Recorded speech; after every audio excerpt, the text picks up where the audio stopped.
Hello everyone, today we've got basically two things to talk about for Thwick this week in comics. So I'm not going to be talking about comics that came out this week because like I said before, I don't go to my comic shop till Saturday. I'm recording this on Friday night, so that's why I'm not talking about anything that happened in a comic book this week, but I might make a video. If there's anything interesting when I read my pile of comics from my pull, if there's anything interesting on that, I'll make a video on it and talk about it with you guys. But for now, there's just two stories I really want to talk about. One is we got some new pages revealed for Three Jokers, and another is some dumb stuff Tom King said on Twitter. So last week on This Week in Comics, I talked about a new Watchmen series we're getting, which is a Rorschach maxi series from Tom King and Jorge Fornes, or Fornes, however you pronounce his name.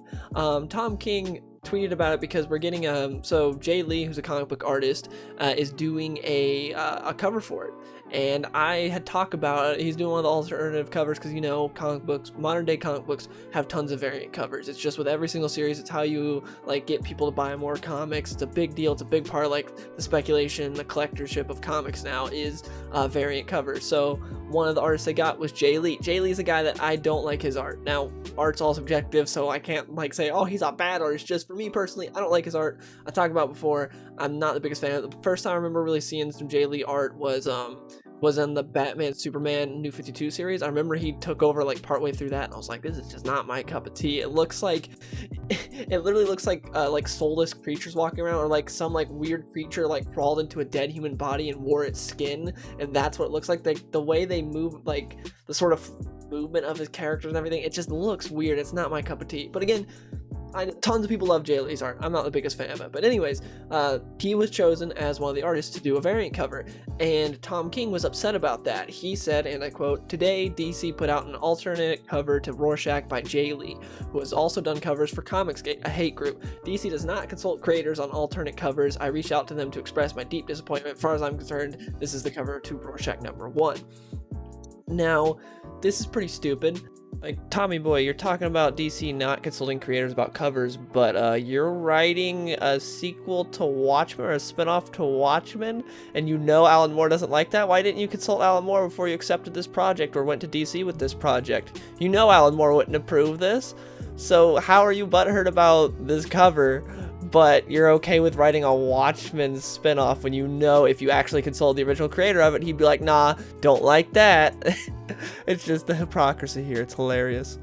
As far as Comicsgate goes, if you guys want to know my opinion on it, at the beginning I really supported Comicsgate because basically it was just a consumer movement. It was just a bunch of fans that came together. It's like, hey, we want two things. We want people to stop preaching with comics and just start writing the characters as they should be.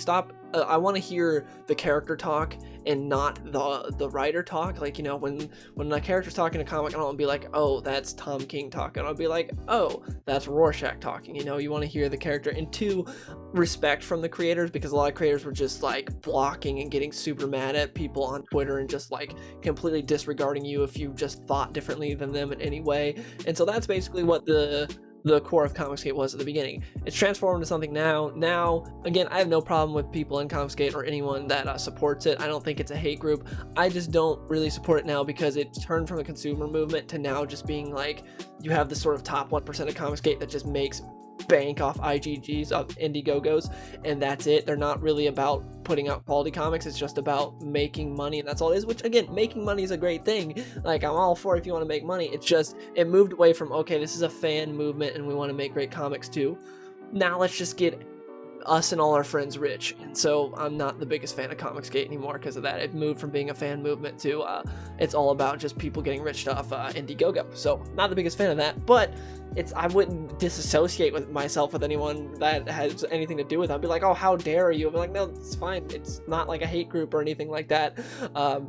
But so for Tom King to do this to a coworker is pretty scummy. For him to call out a coworker that can't defend himself, because Jay Lee's not even on Twitter. At least I don't believe so. I tried to find his, I couldn't. He's not even on Twitter. He calls him out on Twitter. It's like, this guy did covers for a hate group, and I don't like it. I want to like distance myself. It was essentially, I think it was him trying to virtue signal and like get himself as far away from Comicsgate as he could, because he wanted to be like, oh, nope, I have nothing to do with this. Before any like cancel culture people come for me, I'm just gonna be like, screw you, Jay Lee. I want nothing to do with you because you did, you know, art for a cover. You did a cover of mine. It's like, what? And then his whole, like, far as I'm concerned, this is the cover to Rorschach #1. Like, man, that's like such a dick move to try to get a coworker canceled like that just because he made money by doing a cover for an Indiegogo. What? And Tom King did do a follow-up tweet saying, I spoke with Jay, he's not on Twitter, didn't know Comicsgate existed, and doesn't support hate of any kind. We're all good, best possible outcome. But his original tweet's still up. So he still has his original tweet up talking about it, which has way more likes and retweets than his follow-up tweet. So his damage control tweet doesn't have as many likes or retweets as his original tweet calling out trying to get his coworker canceled. I think that's pretty scummy behavior from Tom King and really bad. I think he should delete that original tweet. And also, yeah, Jay Lee obviously was just like, oh, someone's gonna pay me good money to do a cover. That's my job. I draw for a living, so I'm gonna do that. I don't think he was like, oh yes, hate group, time to, you know, go do a cover for a hateful book. I don't think that ever went through his mind. Again, like I said, he doesn't have Twitter. He's not aware of like this culture, I think, of comics with like how there's like mainstream at odds with comics. I don't think he was ever even aware of that. He was just making money drawing. That's what he does. So for Tom King to do that was pretty scummy. And the fact that he didn't even contact him before putting out that tweet trying to get him canceled. That's your coworker, dude. What are you doing? You didn't even consult him first and be like, hey, did you know about this? Did you know about Comicsgate? Did you know how what people in the industry think of Comicsgate or anything like that? No, his first reaction was, oh crap, Jay Lee did a variant cover for one of my books. Time to get ahead of this and let people know how good I am and put out my virtue signal tweet. It was just so dumb. But that was like the big drama in comics this week. But as far as actual comic book news, the fun stuff, we got some more pages for Three Jokers, which, if you don't know what Three Jokers is, it's the new big story from Geoff Johns and Jason Fabok, a great creative team.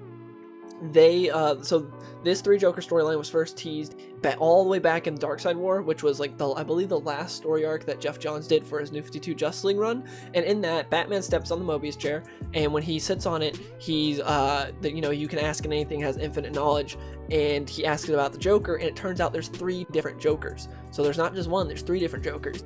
And ever since then, we got like it teased in Rebirth #1, and that was it. And that was all the way back in like 2016. So since 2016, we haven't had any like forward momentum on Three Jokers. This has been teased since all the way back then. Like at the end of 2015 / early 2016 was when like this all happened, and now we're finally like getting close to the book releasing, because they didn't want it to get delayed like Doomsday Clock. So like we're just gonna wait till we have everything done and then we'll release the book, because Doomsday Clock got delayed and delayed again. So they didn't do that. But we've had some pages released periodically over like the past couple months. Now we have like 11 pages total released. They're not like in order. It's not like, oh, here's the first 11 pages. It's just like the least spoilerly stuff they could do.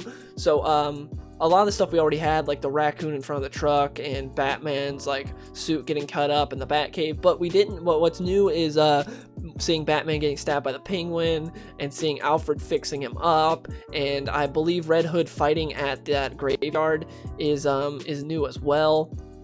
I'm looking at these images right now. And also this guy that's dressed up like OG Red Hood, not Jason Todd Red Hood, but Joker Red Hood, that's new. So yeah, we got a lot of new stuff. This looks great. I'm excited. There's no new details about it. It's literally just pages. There's not much to say about it, really. It's just the art looks great. I'm excited for it. I love the fact that it's like that there's not much to say, because there's no spoilers here. It's just all out of context stuff that you're like, with no word balloons. So you're like, what is going on? I'm so stoked for this book. This is the comic that I'm most excited for right now. There's a lot of great comic books out there right now, believe it or not. There are some really good comics, even though some people have believed that everything's bad right now. There are some really good comics out right now, but this is the one that I'm most excited for. Geoff Johns, as most of you guys know, is my favorite comic book writer. I just knocked my phone down, which I use my phone for lighting, so that's what I just hit with my hand. But anyways, yeah, Geoff Johns, favorite comic book writer, so him coming back with this is great. He was on Shazam, but he's taking like a couple issue break right now, and so for him to come back with this big storyline, I'm super excited. And Jason Fabok's art is beautiful, and they've been teasing this for a long time. It's gonna be Black Label, and I'm super excited for it. Hope it's good. But I think that's about it. Hope you guys enjoyed the video. Please let me know in the comments below what you guys think about this stuff with Tom King being kind of scummy on Twitter, and the Three Jokers new art that we got. But yeah, hope you guys enjoyed the video, and I'll see you guys later.